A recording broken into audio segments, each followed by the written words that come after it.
வணக்கம். நான் உங்கள் உமா ஹைமவதி. வேள்பாரி பாகம் 1 குலப்பாடல்.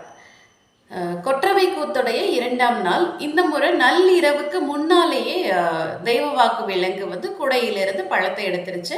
சரி, குலப்பாணர்கள் களத்தில் இறங்குவாங்க அப்படின்னு கபிலர் காத்துட்டு இருக்கிற போது கூட்டம் மெதுவாக கலைய தொடங்குது. பாரியும் கபிலரை கிட்ட வாங்க, நம்ம மெதுவாக நடந்துட்டு வரலாம், கூத்து தொடங்குறதுக்கு இன்னும் நேரம் ஆகும் அப்படின்னு சொல்லி கூட்டிட்டு போறார். இப்படி போயிட்டு இருக்கிற வழியில நிறைய தனித்தனி வீடுகள் அங்கங்க இருக்கிறத கபிலர் பார்க்கிறாரு. இது நடந்துட்டு இருக்கிறது அடர்ந்த வனம், நடுக்காடு பகுதி. அப்படி இருக்கிற போது இந்த நடுக்காட்டில் எதுக்கு இங்க தனித்தனி வீடுகள் இருக்கு, மக்கள் ஏன் எப்படி இங்க வசிக்கிறாங்க, எதற்காக வசிக்கிறாங்க அப்படின்னு கபிலர் கேட்கிற போது இந்த தெய்வ வாக்கு விலங்குகள் வன விலங்குகளுக்கு மிகவும் பிடித்தது. இதோடைய ருசி வனவிலங்குகளை ஈர்க்கக்கூடியது. அதனால இதை வேட்டையாடுறதுக்காக வனவிலங்குகள் நிறைய வரும். அப்படி வரும்போது அதற்கு தெய்வ வாக்கு விலங்குகளை பாதுகாக்கிறதுக்காக இவங்க எல்லாரும் இங்க தங்கி இருக்கிறாங்க அப்படின்றது சொல்லிட்டு பேசிட்டே நடந்து போயிட்டு இருக்கிற போது பறையொலி கேட்க தொடங்குது. துடிப்பறையின் ஒலி.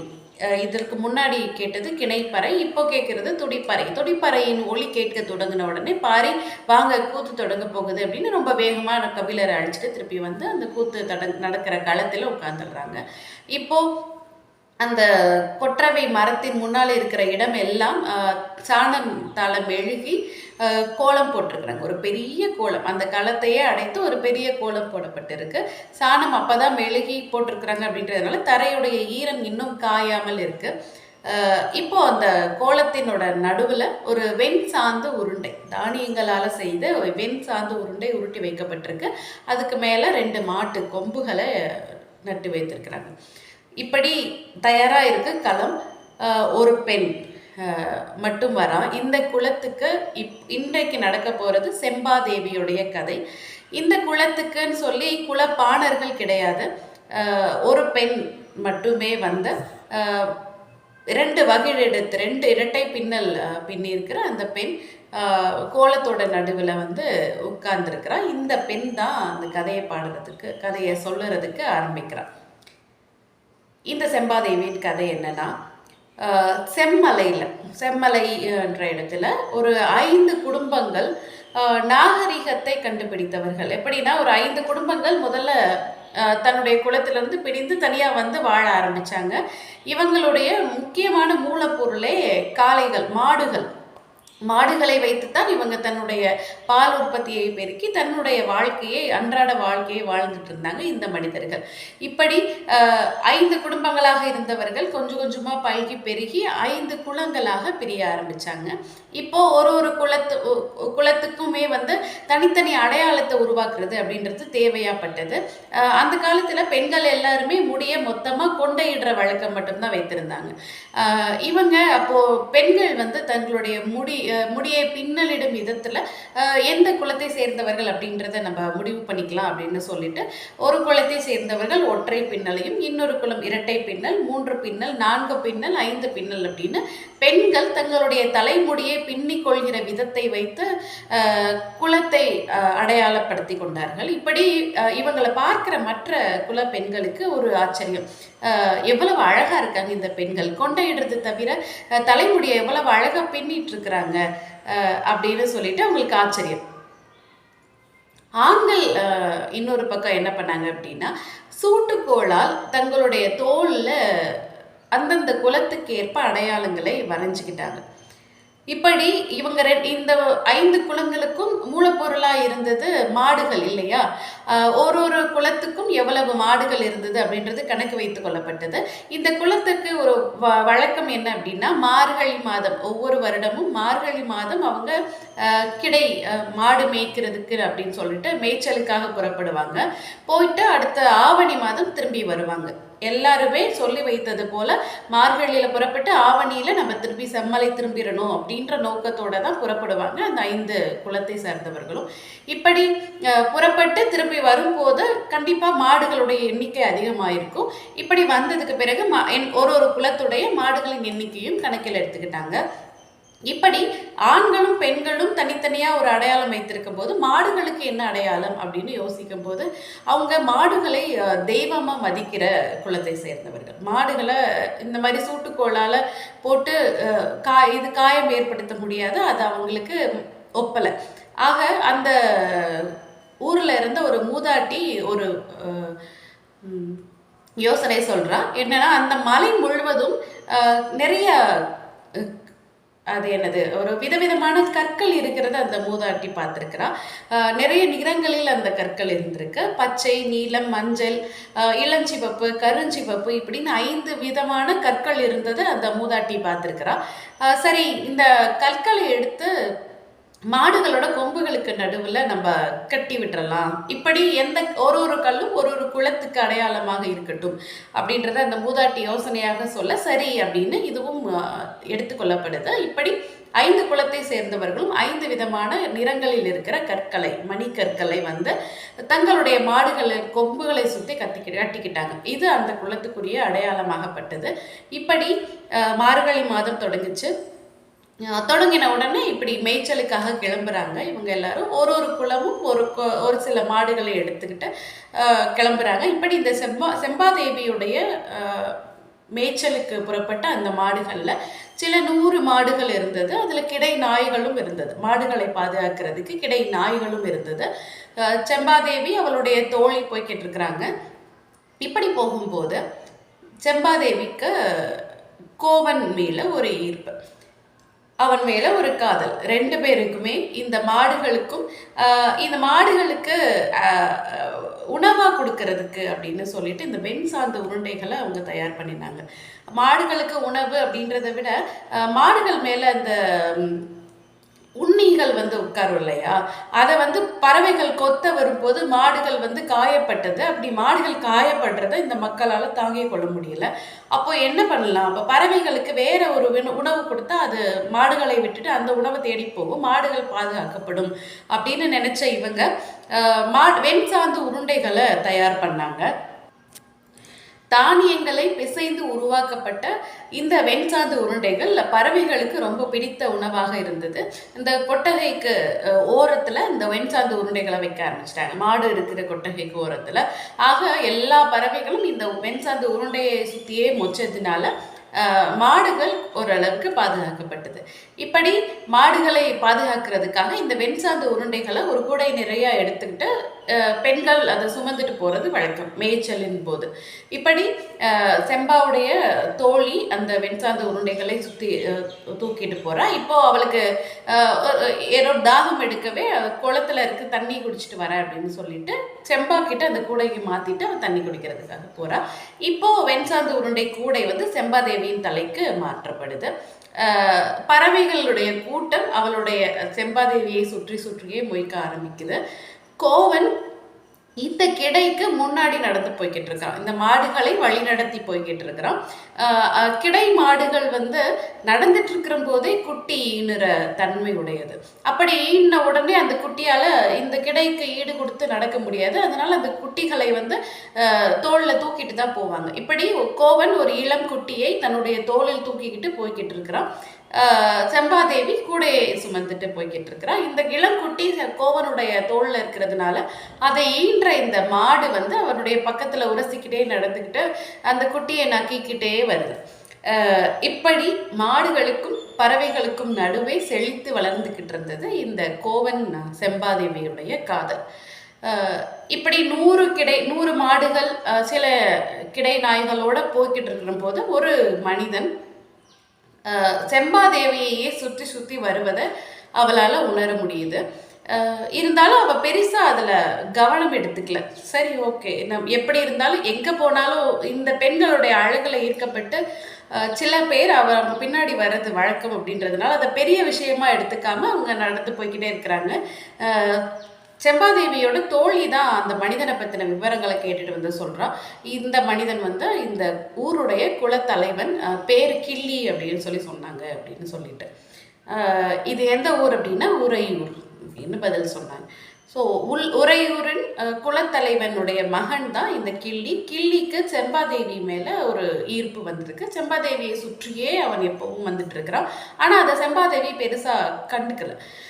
இப்படியே சில நாட்கள் செல்ல ஒரு குதிரை கூட்டமே வந்து இந்த கிள்ளி தன்னுடைய குதிரை படையோட, ஒரு சின்ன குதிரை படையோட இவங்க போகிற இடமெல்லாம் சுற்ற ஆரம்பிக்கிறாங்க. இப்போ தான் இதோடைய ஆபத்து வந்து செம்பாதேவிக்கும் அவருடைய தோழிக்கும் புரிய ஆரம்பிக்குது. இப்போ அந்த பெரிய ஆம்பளைகள் இருப்பாங்க இல்லையா, இந்த கூட்டத்தினுடைய பெரிய ஆம்பளைகள் இப்போ மேய்ச்சலுக்கு வந்த கூட்டத்தினுடைய பெரிய ஆம்பளைகள் கிட்ட போயிட்டு இந்த மாதிரி ஒரு மனிதன் வந்து சுற்றிக்கிட்டு இருக்கிறான், ஊர் தலைவன் குலத்தலைவனுடைய பையனா அப்படின்னு ஒரு குதிரை கூட்டமே நம்மளை சுற்றி வருது அப்படின்றத சொல்ல, சரி இனிமேல் இங்கே இருக்கிறது ஆபத்து அப்படின்னு சொல்லி நம்ம ஊருக்கு திரும்பிடலாம் அப்படின்னு 2 மாதத்திற்கு முன்னாடியே, வழக்கமாக ஆவணியில் ஊர் திரும்புறது வழக்கம், இப்போ 2 மாதத்திற்கு முன்னாடியே இந்த கிடை ஊர் திரும்புது. கோவனுக்கு இந்த விஷயமெல்லாம் தெரியாது, எதுவும் சொல்லப்படலை, பெரியாம்பளைகளுக்கு மட்டுமே சொல்லப்பட்டது. ஏன் எல்லாரும் ரொம்ப விரைவாக ஊர் திரும்புகிறாங்க அப்படின்றது அவனுக்கு புரியலை. இருந்தாலும் சரி வேகமாக போனால் நம்ம செம்பாதேவியை சீக்கிரமாக திருமணம் பண்ணிக்கலாம், ஊருக்கு போயிட்டா, அதனால நாமளும் வேகமாக கிளம்பலாம் அப்படின்னு சொல்லிட்டு கிடைக்கு முன்னால் வேகமாக கிளம்புறா கோவன். இப்போ ஊருக்கு போன பிறகுதான் அவனுக்கு இந்த விஷயம் தெரிய வருது. பயங்கரமாக கோவமாகறான். ஏன்னா 5 குலங்களை சேர்ந்தவர்கள் தனித்தனியாக பிரிஞ்சு மேய்ச்சலுக்கு போயிட்டாங்க. இப்போ ஒரு குலத்தவர்கள் மட்டும் திரும்பி வந்திருக்கிறாங்க. இதில் இளைஞர்கள் அப்படின்னு சொல்லுறதுனா ஒரு 20-30 பேர் இருக்கலாம். மற்றவங்கெல்லாம் பெரியவர்கள், வயதானவர்கள், பெண்கள். இப்படி இருக்க அங்கேயே இருந்திருந்தோம் அப்படின்னா என்ன நிலைமை அப்படின்றத ஓரளவு ஊகித்து பண்ணியிருக்கலாம். இப்போ நம்ம இடத்துக்கு வந்துட்டோன்ற போது மற்றவர்கள் துணை இல்லாமல் நம்ம மட்டும் எப்படி, ஒருவேளை அவங்க இங்கே நம்ம மேலே படையெடுத்து வந்தாங்கன்னா எப்படி சமாளிக்கிறது அப்படின்ற கோபம் இளைஞர்களுக்கே உண்டான அந்த துடிப்பு அவனுக்கு இருந்தது. சரி பரவாயில்லை அப்படின்னு யோசிச்சுட்டு இருக்கிற போது அன்றைக்கு அடுத்த நாள் இரவு செம்பாதேவிக்கும் கோவனுக்கும் திருமணம் முடிக்கிறது அப்படின்னு ஊர் பெரியவர்களால் பேசப்படுது. இது கோவனை இன்னும் கோபத்தின் உச்சிக்கு அழைத்து செல்லுது.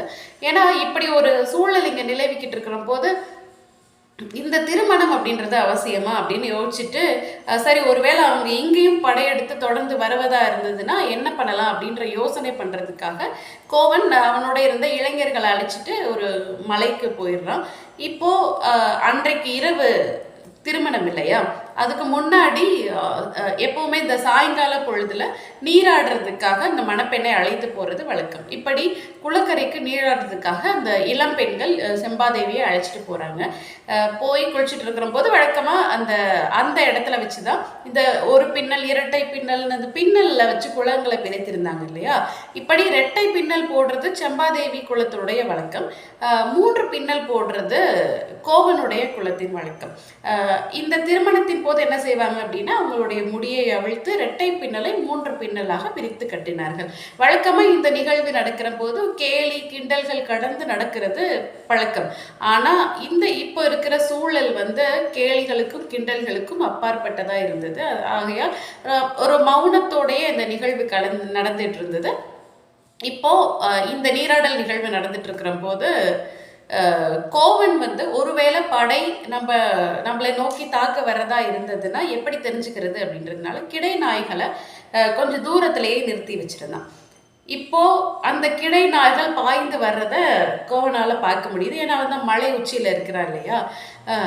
இப்போ வர்றதை தெரிந்து அப்போ இந்த படை நம்ம ஊரை நோக்கி வந்துக்கிட்டு இருக்கு அப்படின்றத தெரிந்துக்கிட்ட கோவன் எங்கே இருக்கிறாங்க, ஊர் மக்கள் எல்லாம் எங்கே இருக்காங்க அப்படின்னு கேட்குற போது இப்போதான் செம்பாதேவியை குளக்கரைக்கு குளிக்கிறதுக்காக அழைச்சிட்டு போனது தெரிய வந்திருக்கு. இவனுக்கு பயங்கர கோபம்.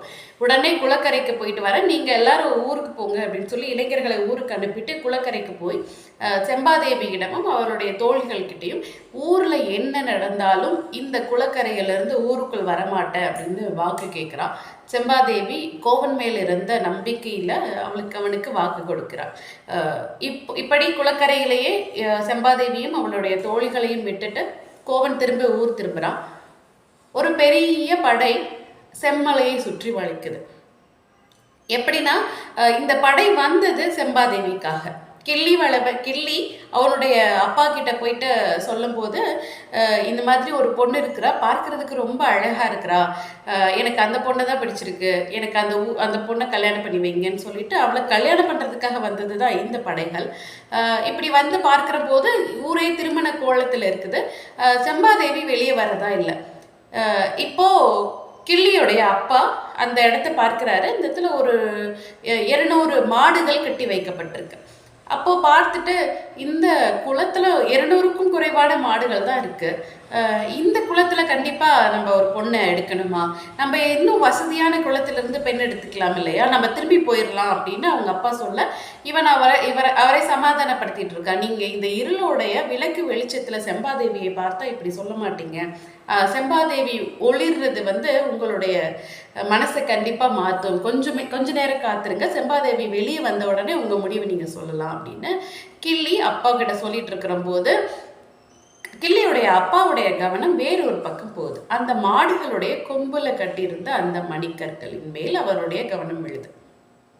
இதை பார்த்ததும் கிள்ளி சொன்னதை விடவும் அதிகமாக ஒளிர்ந்தது அவருடைய அப்பாவுடைய கண்கள்.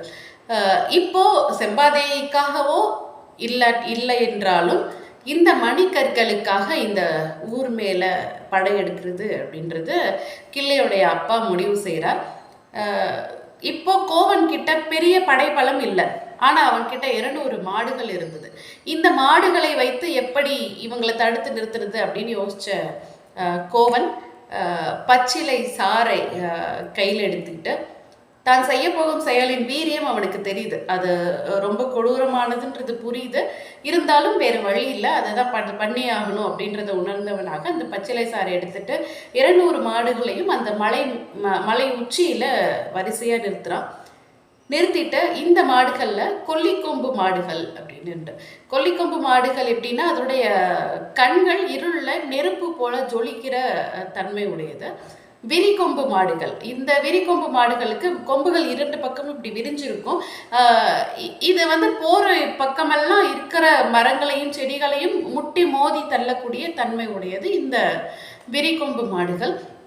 இப்படி இந்த 2 இதை தவிர மற்றது இருக்கிறது எல்லாமே சாதாரண மாடுகள் தான். ஆனால் அதுக்கு 2 கொம்புகள் இருக்கு, அதுவே பெரிய விஷயம். அதை வச்சு எப்படி இந்த படையை தடுத்து நிறுத்துறது அப்படின்றது கோவனுக்கு நல்லாவே தெரிஞ்சிருந்தது. இப்படி இந்த பச்சிலை சாறை முதல்ல இந்த கொல்லிக்கொம்பு மாடுகள் ஒரு 20 கணக்கில் இருந்தது. இந்த கொல்லிக்கொம்பு மாடுகளை வரிசையா நிற்க வைத்து 2 பக்கம் வடக்கு திசையிலும் மேற்கு திசையிலும் காடு தான் இருக்கு. அதனால தெற்கிலும் கிழக்கிலும் தான் படை வர்றதுக்கு வாய்ப்பு இருக்கு அப்படின்றத அறிஞ்சு இந்த 2 பழக்கத்திலையுமே கொல்லிக்கொம்பு மாடுகளை வரிசையாக நிற்க வைக்கிறான். நிற்க வச்சுட்டு எல்லா மாடுகளுடைய மூக்கிலும் இந்த பச்சிலை சாறை ஊத்துற போது ஒரு மாடுக்கும் ஆவேசம் பொங்குது. அந்த சாருடைய கார நெடி உள்ள போக போக அந்த மாட்டுக்கு ஒரு ஆவேசம் வேகமா ஓட ஆரம்பிக்குது. இப்படி போற இடத்துல எல்லாம் எதிர்படுறவங்களை எல்லாம் குத்தி கிழிச்சிட்டு போகுது இந்த கொல்லிக்கொம்பு மாடுகள். இப்படி கிள்ளியுடைய படையை, குதிரை படையை பாதி நாசம் செஞ்சிருச்சு இந்த கொல்லிக்கொம்பு மாடுகள். அடுத்ததாக வந்தது விரிகொம்பு மாடுகள். இந்த விரிகொம்பு மாடுகளுடைய காதுல இந்த பச்சிலை சாறை ஊத்துறா. இப்போ வழக்கமாவே இந்த விரிகொம்பு மாடுகள் சுத்தி எதிர்படுறதெல்லாம் அப்படி வெட்டி வீசிட்டு போற தன்மை உடையது. இப்போ இந்த சாருடைய நெடி இன்னும் ஏற ஏற தலையை உதறி உதறி போகிற பாதையில் இருக்க எல்லாத்தையும் அடித்து சிதற விட்டு போயிட்டு இருக்கு. இப்படி ஒரு குதிரை விடாம எல்லாத்தையும் நாசப்பட்டுச்சு. இப்போ மீதி இருந்த மாடுகள், சாதாரண மாடுகள், அதோடைய கொம்புகளை சுற்றி வைக்கோலை சுத்தி அது புறப்பட தயாரா இருக்கிற போது அதனுடைய குதத்துல இந்த பச்சிலை சாறை அமுக்கி விட்டு அந்த வைக்கோல் போர்ல நெருப்பு வைத்துடுறான். இப்போ இந்த வெறி பிடித்த மாடுகள் திரும்பவும் போய் நெருப்போட போய் அந்த படைகளை முற்றிலுமாக நாசம் செய்திருது. மீதி கொஞ்சம் இருந்த குதிரைகளையும் வீரர்களையும் கோவனும் அவனோட இருந்த இளைஞர்களும் சேர்ந்து நாசம் பண்ணிடுறாங்க. இப்படி தான் தோற்றுவிட்டோம், மாடுகள் கிட்ட இந்த குதிரைகள் தோற்றுச்சு அப்படின்றத அறிந்த கிள்ளியும் அவனுடைய அப்பாவும் திரும்ப புறமுதுகு காட்டி திரும்பி ஓடிடுறாங்க. அவங்க தோற்றதை அவங்க உணர்ந்துட்டாங்க. இப்போ அவங்களெல்லாம் விரட்டியாச்சு.